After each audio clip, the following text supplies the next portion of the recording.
guys, this is the quick and fast ending part of 2.1 notes called transforming data.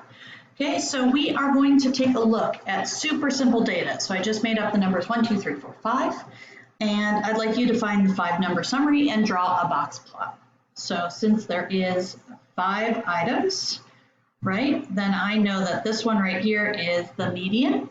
We have a minimum as 1, we have a maximum as 5, and then if I eliminate the median, there are 2 numbers on this side, so I'd have to average them. So 1.5 would be the first quartile, and 4.5 would be the third quartile. Okay? So if I'm going to go ahead and draw a box plot for those, then I'm going to draw a number line first. Let's number those 1, 2, 3, 4, and 5. We've got our median at 3. We've got our Q3 at 4.5 and 1.5. And there is our box plot. Our max is at 5, min at 1. And we should label each one of those. This is 1.5, this is 3, this is 4.5, this is 5. All right, so there's our box plot. Next, it says calculate the mean and the standard deviation.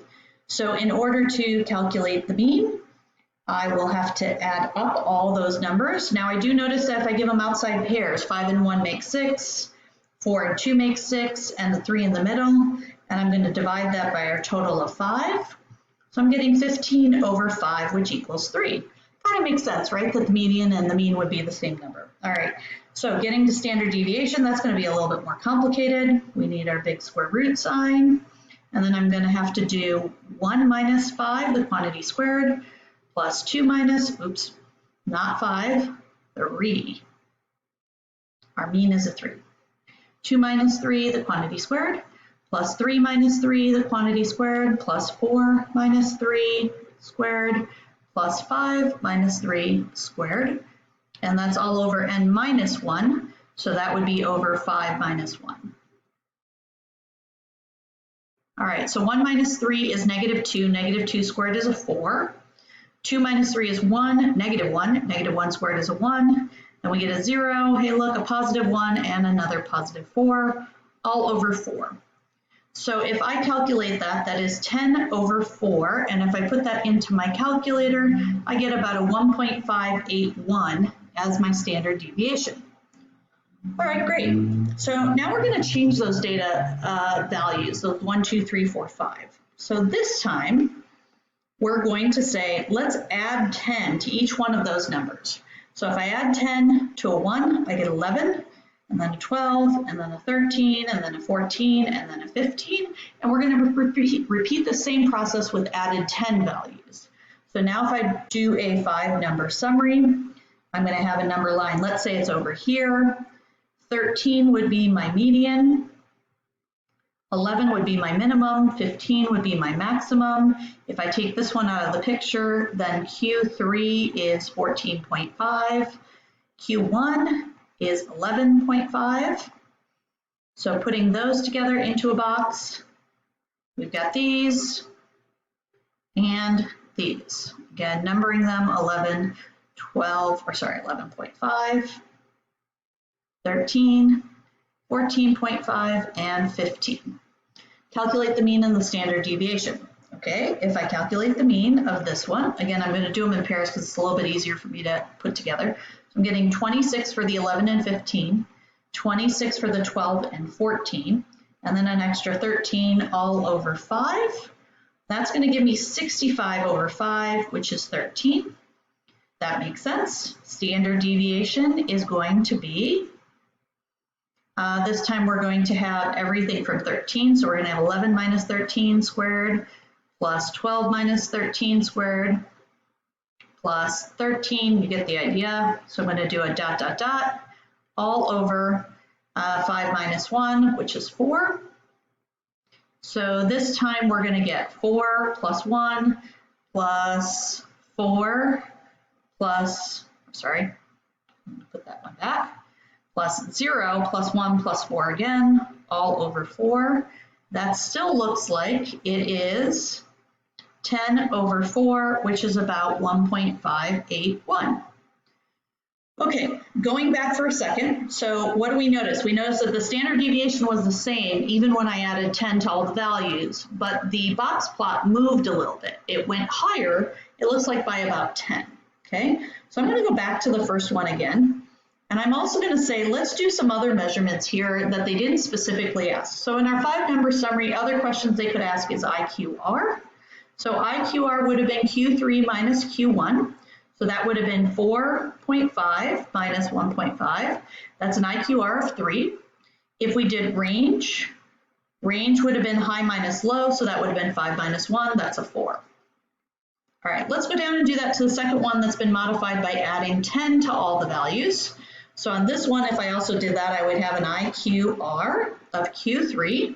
Q3 is 14.5 minus Q1 is 11.5, and I get a 3. And I get a range that is equal highest minus lowest, which would also be a 4. So if I look at anything that's related to the box plot, other than it moved and shifted upwards 10, right? Almost everything else is in the same location, relatively speaking, from the middle, right? It looks like that originally I was how far apart? Like from the median to the max, it was 2 apart. I'm still 2 apart, right? So all the distances within the box plot are the same. They've just shifted location on the number line, right? But when I calculate the mean, I can see that the mean went up by 10. My old mean was 3. If I add 10 to it, I'm now at 13. But my standard deviation has remained exactly the same. Okay, so if I did standard deviation over here, I would have a standard deviation if it were a normal curve. Let's pretend it is. The middle would be a 13 and my spread would be 1.581. Up here, if I were to do a normal curve, again, we don't know that for sure, I would have a middle of a 3 and I'd have 1.581. So the picture would generally look the same. It would just be different for where it's located on a number line, right? 3 versus 13. So let's put those ideas together. So what is the relationship between the original statistics and the transformed statistics of adding 10? So when I add, and I would assume this would be the same as if I subtracted a number, it would just move down the number line. If I add or subtract a constant, that means I'm not adding another variable to it, I'm just adding a number to it. What do we notice? We notice that the 5-number summary moves with the constant either up or down along the number line, right? Up by 10 on a number line, right? So that means all of them. That means minimum, that means Q1, that means median, Q3, maximum, okay? What did we notice about the range though and the IQR? We noticed that the IQR and the range stayed the same even after I added a constant.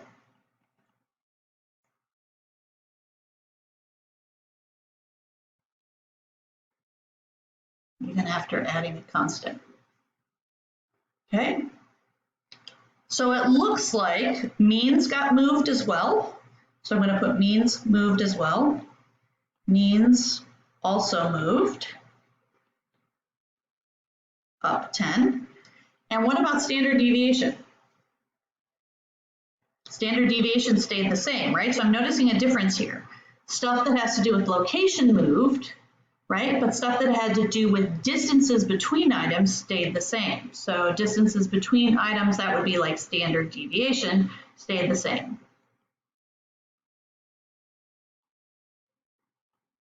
Okay?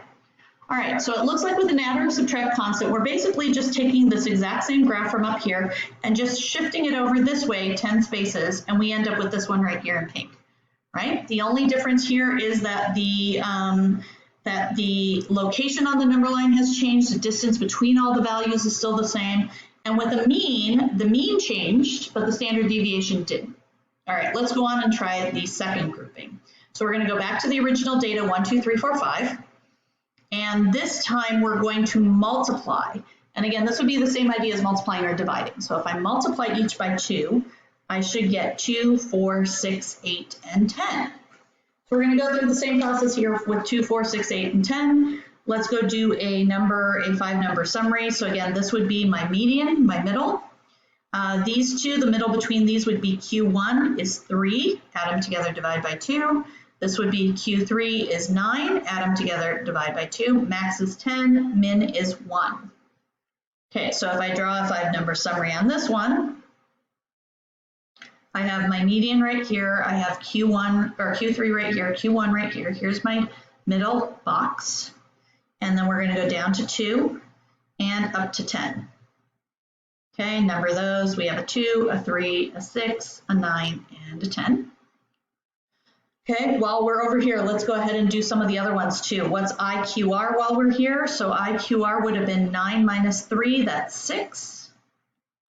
And range, high minus low, would have been 10 minus 2, that's an 8. Okay, next one they want us to do is they want us to calculate the mean and the standard deviation. So if I calculate the mean here, again, putting them into pairs makes it a little bit easier for me to add. So 2 and 10 make 12, 4 and 8 make 12, plus 6, you can just use your calculator, totally fine, and we've got 5 numbers. So this is going to be 30 over 5 for a mean of 6. That kind of makes sense, it's in the middle, right? It looks pretty symmetric. All right, so going to find standard deviation. Okay, so now it's going to be 2 minus 6 squared plus 4 minus 6 squared plus 6 minus 6 squared plus 8 minus 6 squared plus 10 minus 6 squared all over 5 minus 1.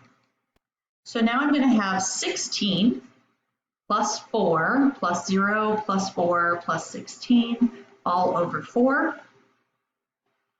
And so now I'm going to have 40 over 4, which is the square root of 10, which is about 3.16.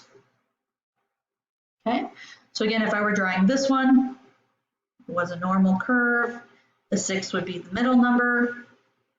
Standard deviation over this way would be about 3.16. Okay.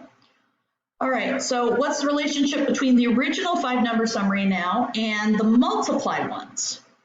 Okay, so if I multiplied, what happened to my 5-number summary? Well, it used to start at 1 and end at 5, right? It only spanned 4. Now my range is 8. It's twice as much, right? So that changed. Its location on the number line changed as well. And actually the 1 didn't move as far, it just ended up at 2. The 5 moves the most because it was at 5, now it's at 10. So they're not just moving 1 over or 2 over, they're actually spreading out more times the value of 2 from a number of 0 or the middle, right? 0 number line. So this is stretched out more. Okay, so we want to write that down in some of our relationships that it's stretched out more. Okay, so we could say that, let's see, range and IQR are 2 times larger than the original. Okay, not only that, but each one of those values has been multiplied by 2 from the original as well. So the minimum has multiplied by 2, Q1 has multiplied by 2, all of those have multiplied by 2. So I'm going to say every position or location has multiplied by 2 as well. Multiplied by 2. Okay, what about mean and standard deviation? Well, our old mean was a 3, now it's a 6. So we notice that mean multiplies by 2.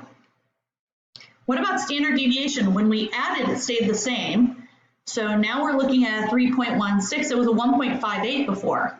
Yep, that's exactly 2 times as much. So we've got that problem too. Standard deviation also multiplies by 2.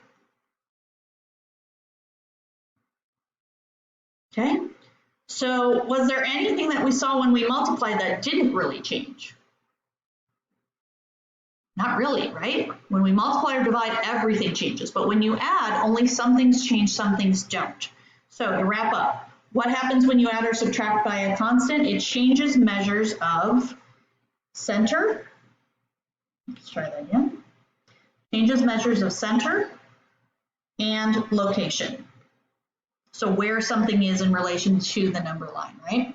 So it changes where the center is, it changes in the location. What doesn't change? Things that don't change are spread measurements, that's IQR, and range or standard deviation, right? Center and location are all the other things. They're the minimum, they're the median, they're the, where Q1 is, right? There were, the mean is, all of those things would change. But the spread measurements wouldn't change. All right, versus when I multiply or divide by a constant, we had the center changed again, where that mean was changed, where our median was changed. Okay, but this time also spread changed too. So spread changed too, so that is stuff like IQR and range and standard deviation, right? And location changed. So location are all those other numbers that we measure, like minimum, Q1, max, and stuff like that. Okay, so all of those changed. What didn't change? Looks like everything changed. Everything that we had on top ended up under the it changes if you multiply or divide. So I'm going to add in one more. If I had to think of one thing that didn't change, the one thing that didn't change is if there was a skew, there'd still be a skew. If it was approximately symmetric, it'd stay approximately symmetric. So I'm going to say that the general shape doesn't change no matter what. So if you would see a shape or a skew, you would still see a shape or a skew. Matter of fact, the skew might even be more extreme if you're multiplying than if you're adding, right? It'd actually become more skewed possibly, right? Good. All right, so that's it for today.